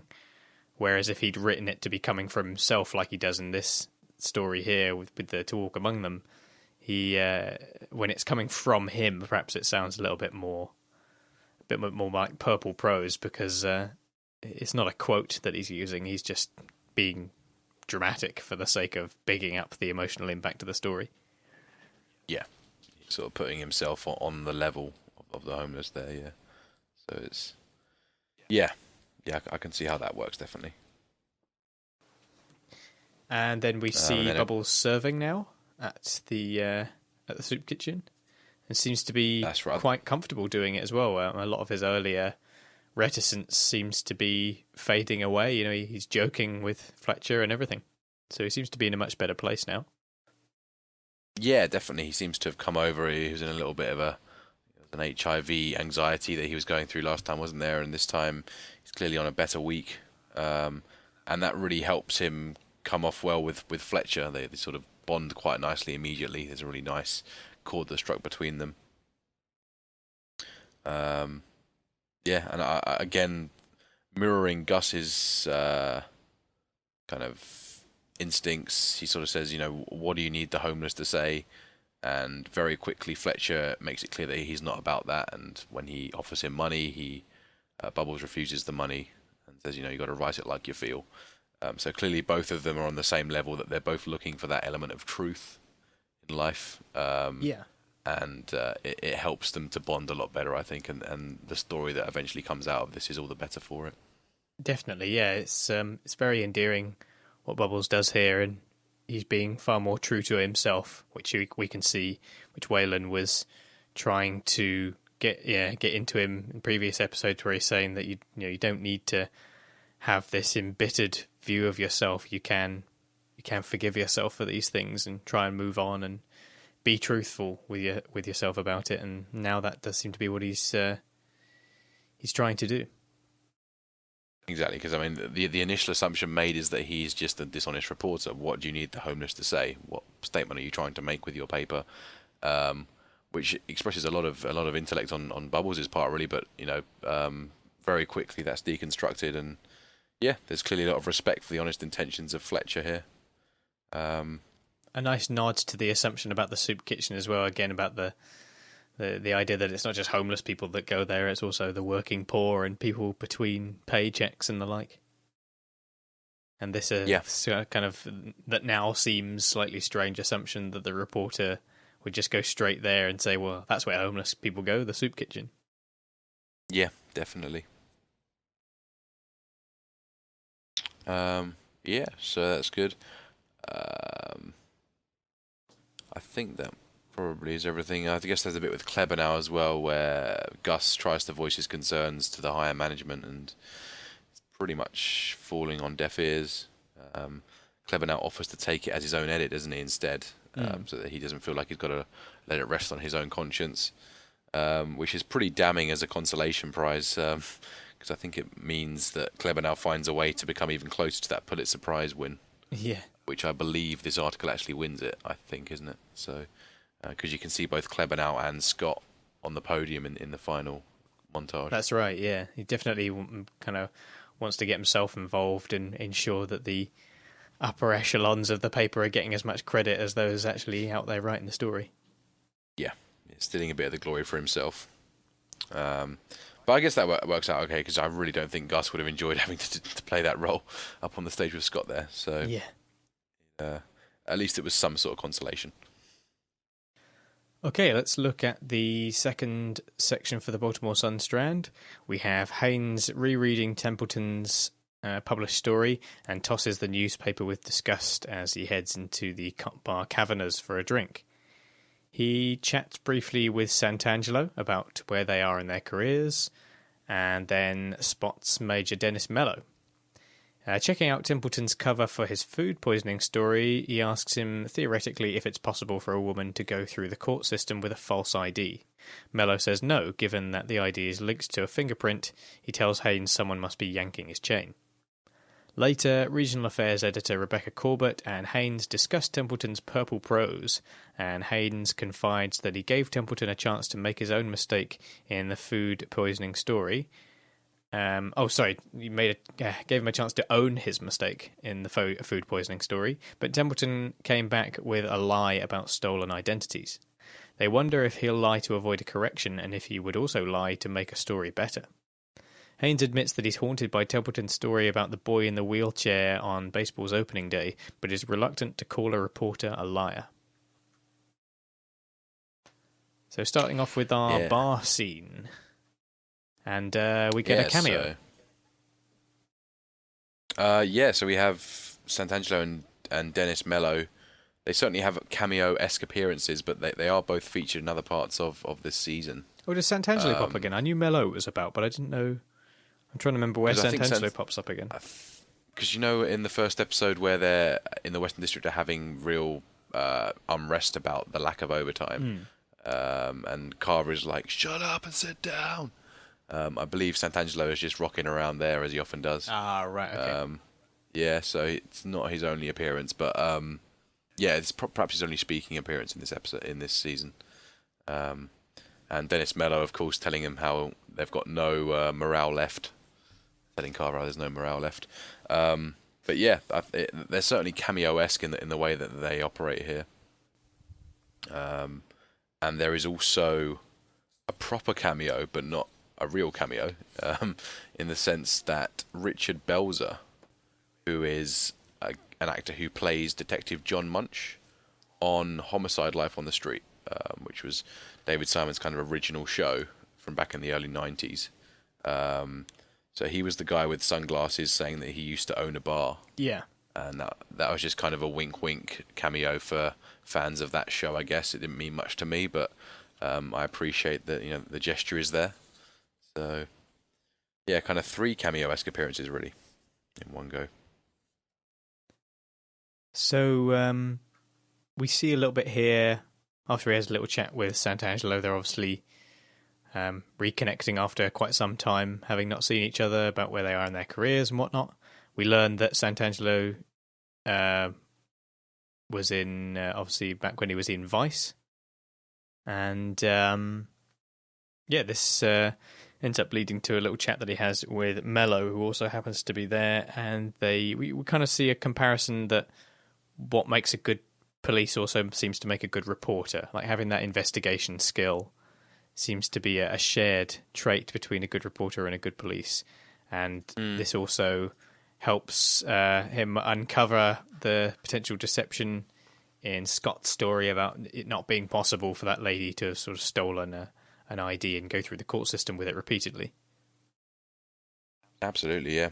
I'm always keeping my eyes peeled for scenes that are paralleled with each other or occur adjacently for a reason. And the Omar scene with Savino and this scene are layered next to each other. They both contain the theoretical question scenes, as I put them. So Gus is obviously asking Dennis, theoretically, is it possible to go through the court system with a fake ID? And then Omar is asking Savino, theoretically, what would he have done if he was at the scene of Butchie's murder? Would he have partaken in Butchie's death? We don't get to hear the answer. His silence already kind of answers it for him, and he's killed. But I like the fact that there's two theoretical questions that come right there, all in one go. Yeah, that's nice. That's a good spot. And also how, like you say, because one is in silence with Savino and the other is a rhetorical question. Neither ends up with an answer either. Yeah, that's very true, actually, isn't it? Yeah. Yeah, absolutely. Yeah. So yeah, it's kind of like, and I guess there's also a theoretical question as well later on, because they do ask whether Templeton would lie about whether or not he'd lie to avoid a correction, and if he would lie to make a story better. Yeah. So yeah, in that's the one that I'm thinking of when I say that one's a rhetorical question, because they're asking that about Scott. So there's actually a third one there as well, I would say. Yeah. So definitely. Yeah. So that's a good point. Gus gets an answer because he's opposing the question directly, even though it's is it theoretically possible? Then there's the theoretical question to Savino, which has someone to answer, but he refuses to answer and remains silent. And then with Gus and Rebecca Corbett, they're asking a theoretical question about Scott, who's not there, and thus there's no answer. So it's kind of like there are all these different theoretical questions in sort of these stages, if you like. So yeah, that's a really good point. I hadn't actually thought about that at the time. No, well, you certainly provided the third leg to that. I totally hadn't considered the Scott angle to it as well. That's really nice, and the fact that all three of them, as you say, go silently answered. Yeah, so I guess this is the point in the episode where the title is most relevant. This is tensions mounting, concerns mounting over Templeton. His quick ascent following his joining of the Baltimore Sun, and him potentially getting took over some very slapdash developments. The phrase is used here at least 2 or 3 times again by Gus. It seems to be his favourite word. And it's there's still a few loyal Gus loyalists in the paper. I forgot her name now, but she's certainly one of them. It's nice as well that they're discussing Scott's article, and Gus describes it as embarrassing, and he kind of puts the paper down. And as I say, I did pause it and have a little read, and we have Scott's article, "To Walk Among Them," which is a pretty grandiose title to start off with. Just some face of him. There's some picture of just his mugshot looking really angry, right as in the well, middle, like next to it. Yeah.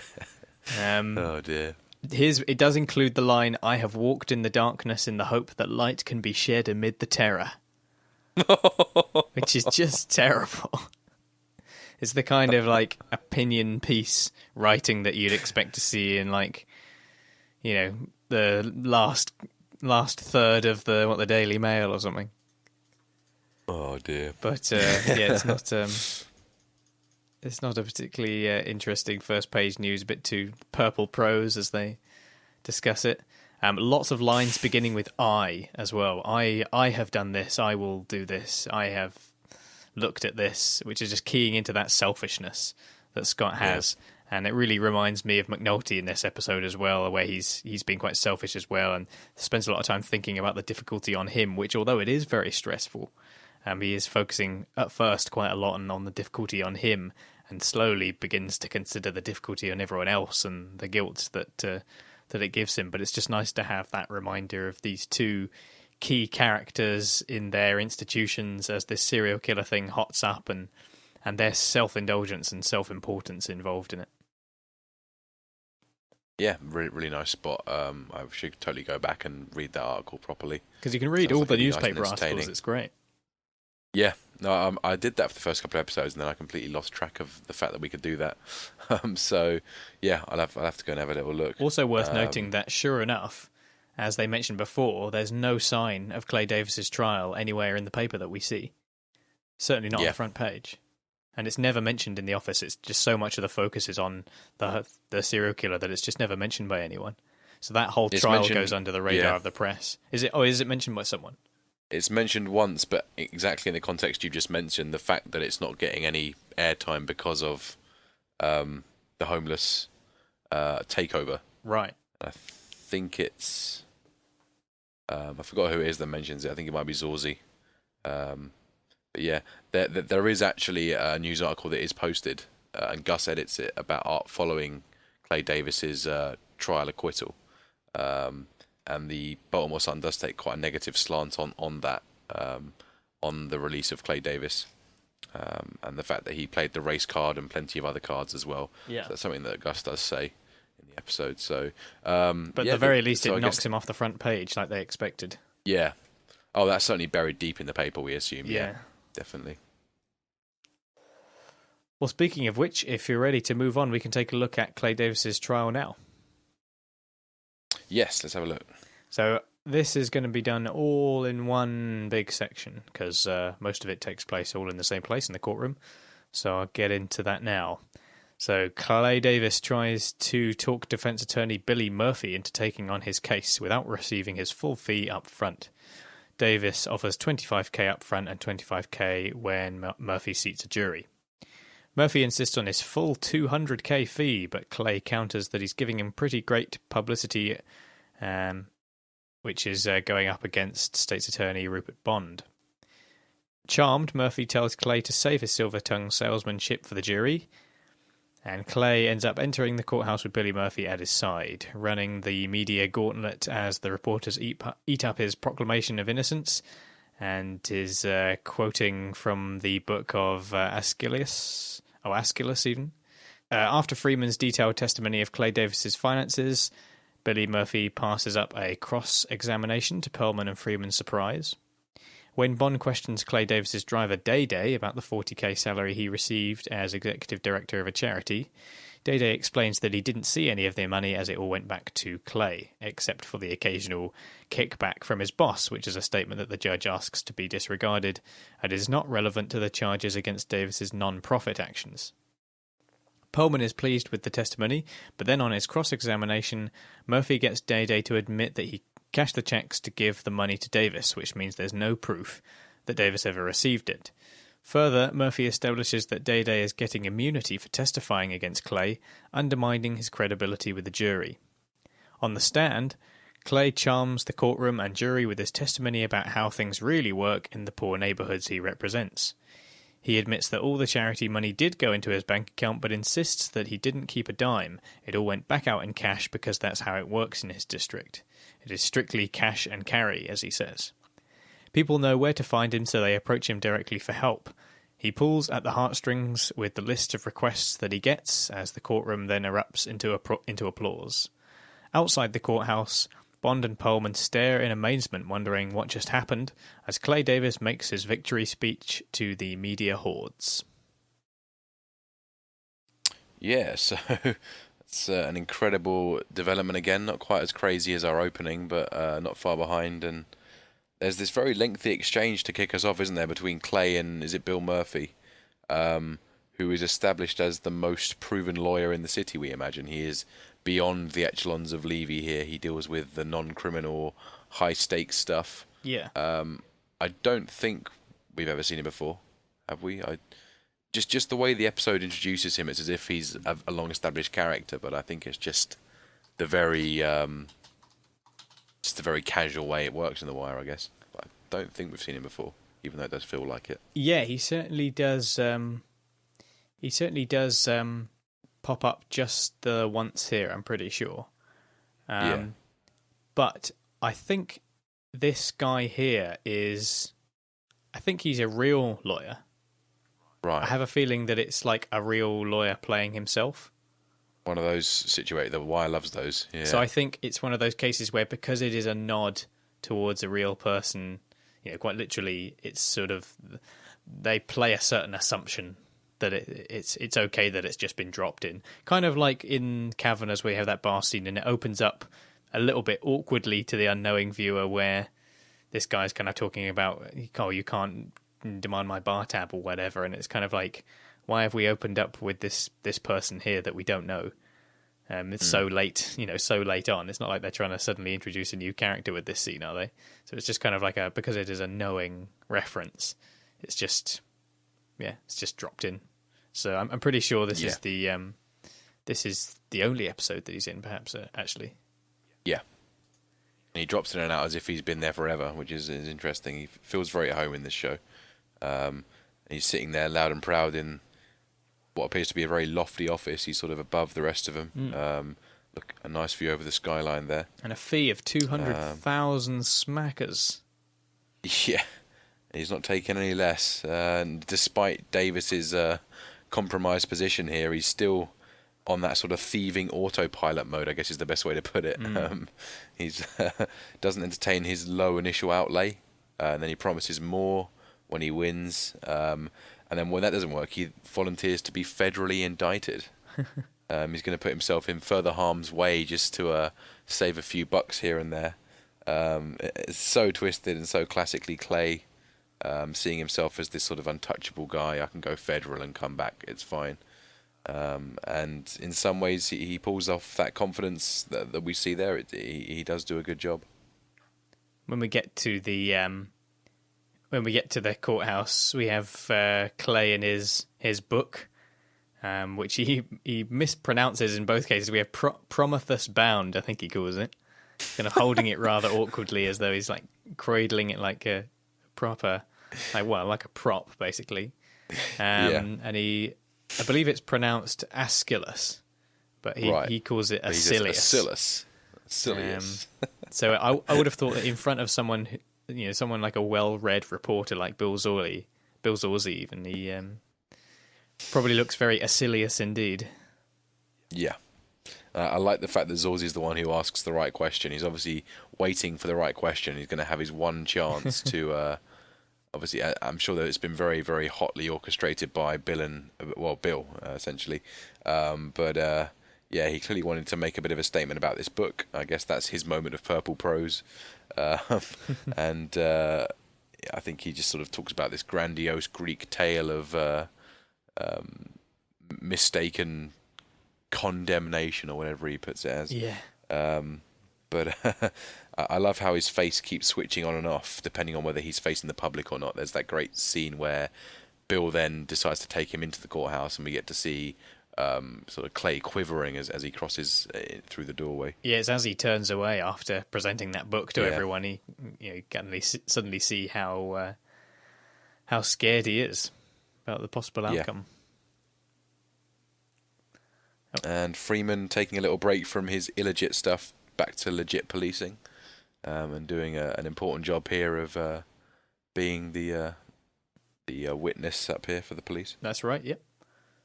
And as the court scenes progress, we do get a little bit of extra comic relief in the form of Day, who is kind of funny in his calamity against the courtroom backdrop with his... I like the fact that he says, "My B, Judge," which I think is quite a nice turn of phrase in a courtroom. Yeah, and I like the fact that he kind of, again, as we've seen all these people that refer back to what seems like something in history, when it's actually something we've already seen, so it means so much more to us. And Day referring back to these times where he had to drive what Clay asked him to snatch up from the projects, and of course we saw that directly in season 1. So clearly, not too much of a zip on his mouth here. But despite that, we have that information being stricken, despite the fact that it's clearly, I guess because of the process of law, you can't really have that involvement because it's a fresh accusation, and that's not what the sort of trial is about. But it's pretty frustrating to see that when this is essentially testimony regarding the real dirty work that Clay is doing with his money, and it's just kind of like, nope, you can't talk about that. We can't have any of that. Yeah. I mean, it's clearly the limitation of the law, isn't it? And that's fair enough. But it's those moments like that where, the cracks are appearing the most, and you'd expect the approach would eventually, not bear fruit. You feel like someone like Phelan, if he were in the judge's position, he might take a little bit of a wider view at Clay, potentially. I'm sure that the law perhaps wouldn't allow him to, but there is this sort of annoying adherence to protocol that does help Clay out here a lot. And even the jury seem to completely, unfortunately, have to set those cracks aside, even though, all of it's part of the big Clay conspiracy. And then we go along, and Clay is able to charm everyone and receive applause for his tales of what he has to do with his money and how it really works, and compared to how everyone thinks it works. And he's obviously telling a very, very cleverly crafted lie here. And we've talked before about how the lower socio-economic rungs of society, if you like, particularly the homeless in the case of this season, of course, they've been used to the advantage of people like Carcetti and Templeton, and whilst appearing to be interested in their plight and involved in solving it, when all of their involvements are based on personal gain. And here it is again, as well, with Clay calling on the stories of his poor constituents and how terrible it is for them and all the good that he does just to get him out of these charges that are legitimate. Obviously he really is pocketing a lot of that, if not all of that money, and just trying to use these poor disadvantaged people in his districts as a shield against that. Yeah, it's a very, very sneaky defense. And yeah, it is quite incredible how it's been devised. This I guess we're going to describe it as a big pantomime between the lawyer and Clay. And they must have rehearsed this. I want to believe you, Clay. I do. Yeah. I don't think that Perlman and Bond were fooled for too long. They can't have been. But they're really expertly making it look as if the lawyer is riding Clay hard for a bit, but in reality, I'm sure Clay's been trained on how to perfectly deflect these questions and then break into his big monologue, his big emotional soliloquy. It's not catching out the professionals, of course. Perlman and Bond very quickly dismiss it as, well, I guess it happened, but it ain't in the rule book. But of course, that's not what matters. What matters is the fact that the jury turned it around, and the show makes a very clear point of showing us that the jury, only after sort of 10-20 seconds of Clay Davis's speech, are chuckling along in support of what he's saying, because he's peppering it with enough comedy to really appeal to the listeners as well. It's a very cleverly devised speech that seems to have all the elements needed. My world is strictly cash and carry. That's right, yeah, and ends up using, as Gus describes it, not just the race card, but the whole deck. That's it, yeah. So it's, sort of, excuse me, why I didn't ask that woman for a receipt. You high flyers don't understand how it works in my neck of the woods. It's very much, just every single excuse that can be mustered. Just drawing very much on his reputation as being Mr. Clean, Mr. Nice. Yeah. And the way he delivers it is completely expert. I mean, that there is an element of yourself that does get drawn into it, the way it's put across. But the evidence, of course, and particularly those cracks that we mentioned, the fact that there are other crimes that very clearly rear their heads in the courtroom, there's enough evidence to suggest otherwise that you can kind of stand outside this and see the truth. And it's a brilliant performance as well by Isaiah Whitlock Jr. Like it is a really good performance of this double-crossing man who's able to be so convincing and silver-tongued and charismatic in situations of great pressure, whilst demonstrating a very real fear and a kind of a very strong underlining panic of just how much trouble he is really in if this doesn't pay off. Yeah, definitely. We learn that if you are a Clay Davis-esque wordsmith, you can transcend the legal system quite easily. So, yeah. I'm glad that they put that much focus on Clay for this season and really kind of get him into those situations, because he is a very, very fun character to watch. And as I said, is expertly played. Yeah, definitely. It's those moments of the quivering face when he's not facing the public that are the most interesting as well. So he's really, really fantastically realised character. Okay, we can take a look at our very final section now then, if you're ready. Yep, absolutely. So we can take a look at our last bit with Greg's.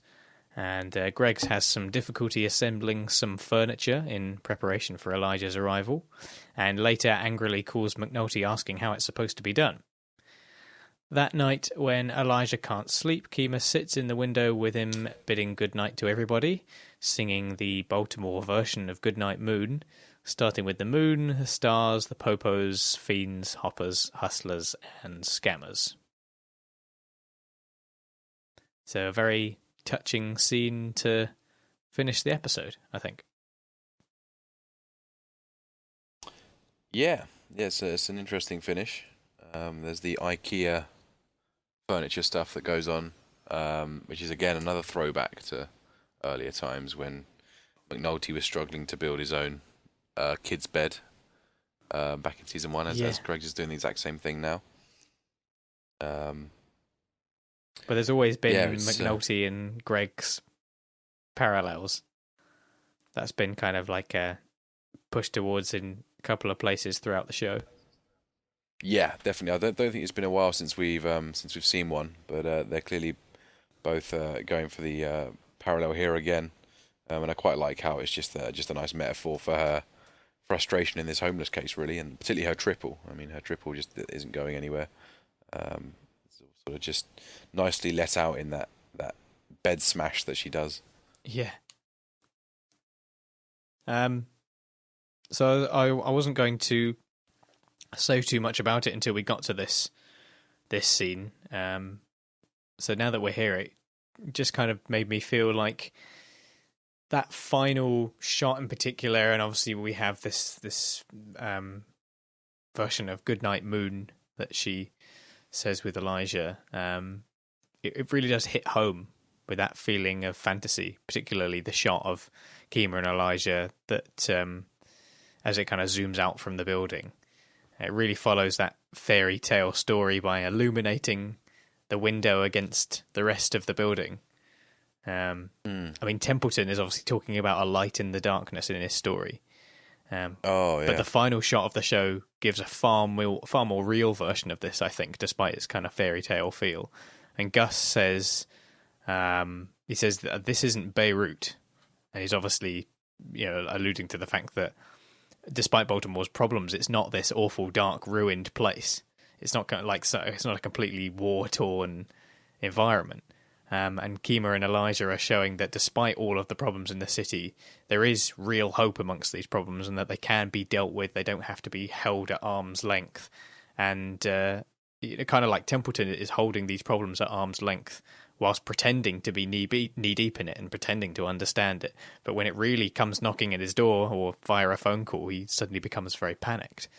Whereas, with Kima and Elijah, we're actually showing that you can deal with these problems and you can carry on despite them, and you can have a moment of real sort of a moment of real sweetness, if you like, amongst all of the issues.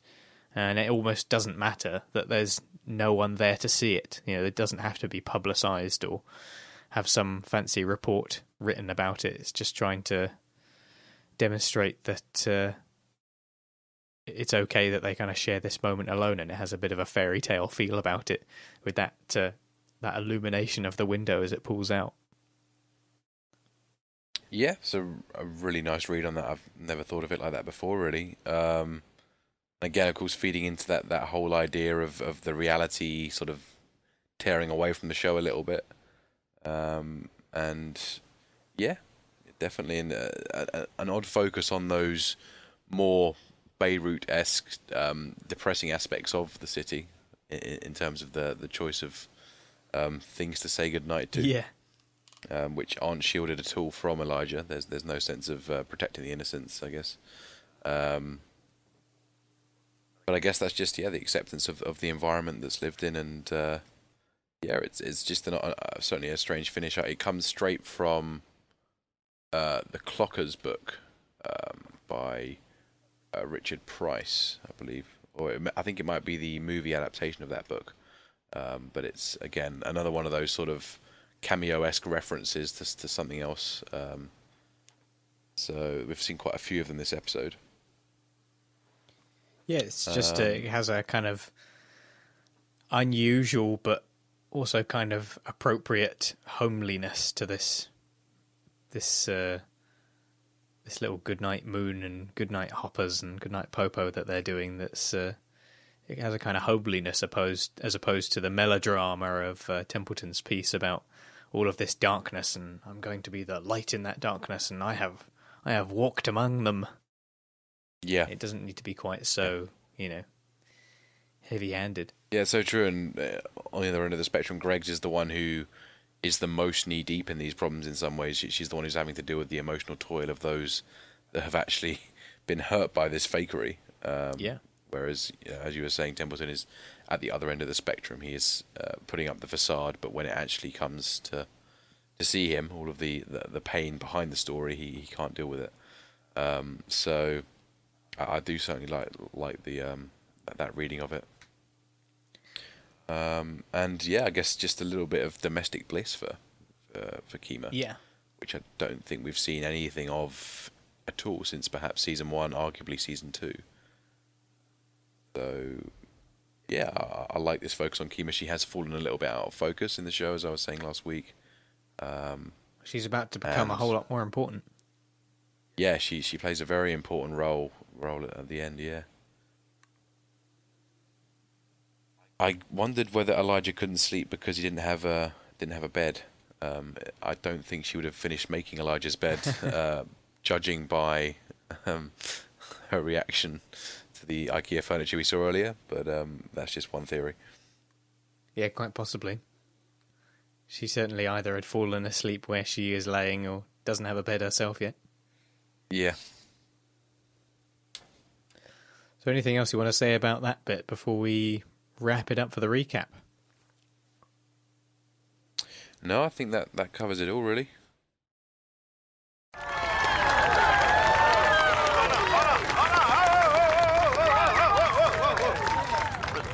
I just want to say that despite all the false accusations made against me, the people who I continue to serve have spoken. What the fuck just happened?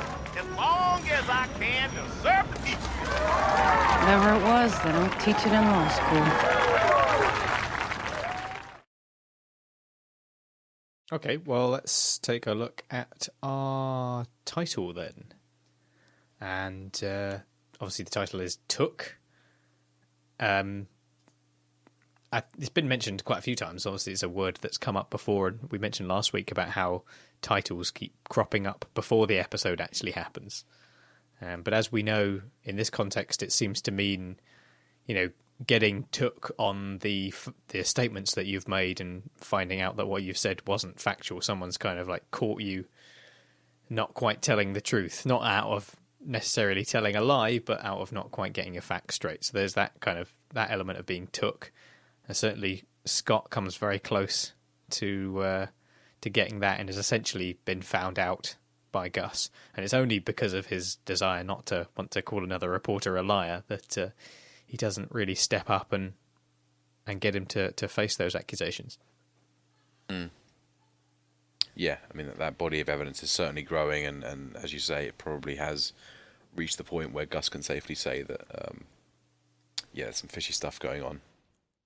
McNulty too, also having to deal with trying not to be took on his story with the serial killer as that gets more and more in depth. Yeah, yep, and then of course we can also tie it to Clay Davis, who triumphantly evaded being took, quite theatrically, really. Yeah. In his strand. So I don't think it can apply to too much else. I guess there's McNulty's homeless man who has been taken. Yeah, that's true. Been taken that's to true. Richmond. He's still around somewhere. Yeah, that's a good point, actually. Yeah, following on directly from like the end of last episode, that would be a good logical title. Interesting that it doesn't actually refer to the episode where McNulty and Templeton do get taken or get took. I guess if you were aware of that, I assume it's a journalistic term. Most of the titles are journalistic, terminology in this season. If you did know what the meaning of that was, perhaps you would be a little bit disappointed here that there wasn't actually a scene where Scott and or McNulty get took. Although the tensions are mounting for both of them, so I doubt you could have been disappointed. But yeah, it's certainly interesting that doesn't actually happen. I guess it comes from when you normally see in papers where they want to make corrections and the like. It's like you have to kind of take it back. You have to take that story back and kind of retract it. Yeah. Yeah, certainly I can see that. Yeah, so I guess that's the title. We then had our epigraph from Rhonda Perlman. They don't teach it in law school. Yeah. Which is, I think, a really quite great epigraph. Very wide comment, I guess, on just rule breaking in general. Yeah. And how the show has sort of in most instances depicted what happens when you break the rules. Marlo, for example, breaking the co-op, bringing a man out of retirement. It's all these things that have occurred this season where people have stepped out of their assumed roles so far and tried to mess around with things. And of course, most directly, it's referring to Clay Davis here. Yeah, of course. I guess it's, like you say, it's dealing with a lot of the legal side in The Wire, and that no matter how much one is taught and how much of it seems kind of straightforward information where things are either legal or illegal, and this is the due process and such, it's also a system that can be very heavily abused and is very heavily abused by many people. And no matter how prepared that Perlman or Bond or anyone approaching a case like that may feel, it looks like there's still plenty of tactics that can be used to weasel your way around it that don't even involve the law. You don't even have to involve the legality of what you did. You just kind of deny it and bring about this real world story. This is what's really happening. Yeah. Kind of like with Templeton as well, about presenting this kind of, this is I'm showing you what's really happening on the street, and that's what Clay is doing here. And that kind of, populist showing and trying to charm people into thinking that you are a man on the street, just like others are. It's something that they don't teach in law school, as Rhonda says. Yeah. Yeah, very good reading. So, obviously, I thought we had a cameo in the face of Santangelo, but I forgot that he cropped up earlier. Do we have any actual cameos in this episode? I don't think we do. Santangelo and Mello do feel like cameos, but I think they're both featured elsewhere. Phelan passes by again in a cameo-esque way, but again, we saw him last week, so can't really call him that. I guess there's just what's his face, Billy Murphy. Oh yeah, that makes sense. Particularly as you mentioned that he is. I think you said that is he a real life lawyer. I seem to recall when I was looking at the Wire wiki page about it earlier. I'm pretty sure that it said that he was he's a real lawyer. He's like just playing himself basically. Okay, so it's quite the big wig then. Oh, pardon the pun. Perhaps we will get an email about it in more detail. Yeah. So yeah, the lawyer certainly, I guess, can count. terms of another real-life cameo, we also have Richard Belzer, who played John Munch in Homicide. So there's two sort of, I guess, meta cameos rather than in-show cameos. And yeah, I guess Day Day and Savino also appear in this episode in cameo-esque ways, but again, they are seen elsewhere in the season. So, this week I don't think we've got any to mention. There are plenty more to come still. All right. Well, that's it for episode 7 then, I think. Just 3 to go. Absolute madness. It really is. Timing really is running out in terms of what's left of The Wire. Just 3 episodes to go, as we say. And if you do want to have if you do want to have an email read out, or if you want to ask anything that we can actually discuss on the show itself, you do only have 3 episodes left to do that. So do get in touch with us at caughtonthewire@gmail.com if you want us to have a little discussion about anything in particular, or perhaps you wanted to disagree with us on any analyses that we've made. And you can also keep in touch with what's going on with the releasing of the podcast and any other little bits of media and the like that we sometimes stick up on the blog at caughtonthewire.wordpress.com. And we shall see you next week for episode 8. What you know about Baltimore? What you know about Baltimore?